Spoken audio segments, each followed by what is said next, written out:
Saudara-saudari yang terkasih, selamat pagi berkah dalam.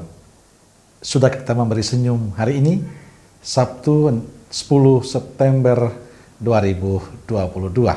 Salam sukacita dan salam sehat untuk kita semua. Kita awali permenungan kita hari ini dengan tanda kemenangan Kristus.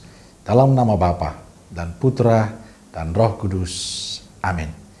Permenungan kita diambil dari Injil Lukas bab 6 ayat 43 sampai 49. Karena tidak ada pohon yang baik yang menghasilkan buah yang tidak baik, dan juga tidak ada pohon yang tidak baik yang menghasilkan buah yang baik. Sebab setiap pohon dikenal pada buahnya. Karena dari semak duri orang tidak memetik buah ara, dan dari duri-duri tidak memetik buah anggur. Orang yang baik mengeluarkan barang yang baik dari perbendaharaan hatinya yang baik, dan orang yang jahat mengeluarkan barang yang jahat dari perbendaharaannya yang jahat. Karena yang diucapkan mulutnya meluap dari hatinya.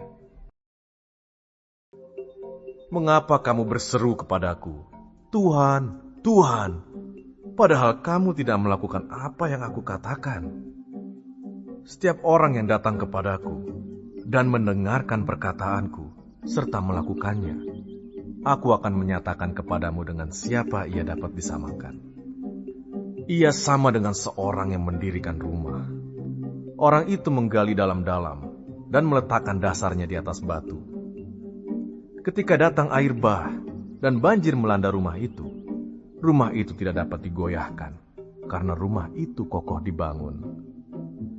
Akan tetapi barang siapa mendengar perkataanku, tetapi tidak melakukannya, ia sama dengan seorang yang mendirikan rumah di atas tanah tanpa dasar. Ketika banjir melandanya, rumah itu segera rubuh, dan hebatlah kerusakannya. Saudaraku yang terkasih, bacaan Injil hari ini bicara tentang dua hal kepada kita. Pertama, Yesus mengatakan, tidak ada pohon baik yang menghasilkan buah yang tidak baik. Dan tidak ada pohon yang tidak baik menghasilkan buah yang baik. Kutipan Injil ini mau berbicara soal hati yang menjadi pusat kehidupan kita. Yesus ingin mengatakan pada para murid dan juga kepada kita semua, betapa pentingnya menjaga hati kita supaya tetap menjadi tempat yang baik. Sebab hati yang baik menjadi pusat kehidupan manusia. Hati yang baik akan menghasilkan buah yang baik dalam sikap dan perilaku hidup manusia. Sebaliknya hati yang busuk akan menghasilkan sesuatu yang tidak baik atau yang busuk pula dalam relasi kita dengan Tuhan dan juga relasi kita dengan sesama yang lain. Maka sebenarnya perumpamaan ini Yesus mengingatkan kita agar selalu menjaga hati kita. Agar hati kita tetap menjadi tempat damai. Tempat sukacita tumbuh dengan baik. Tempat rasa syukur selalu bergelora dalam kehidupan kita. Tempat niat-niat baik tumbuh dan berkembang dengan baik. Tempat kasih dan cinta tumbuh dengan subur. Dengan semuanya itu kita akan menjadi berkat bagi banyak orang. Karena itu jaga hati kita agar tetap menjadi tempat tinggal Allah yang menjadi sumber kedamaian kita. Yang kedua, perumpamaan tentang orang mendirikan rumah hendaknya di atas dasar batu yang kokoh. Bila datang badai, rumah itu akan berdiri kokoh dan kuat. Beda dengan rumah yang berdiri di atas pasir atau tanah. Bila datang banjir, akan merubuhkan rumah itu.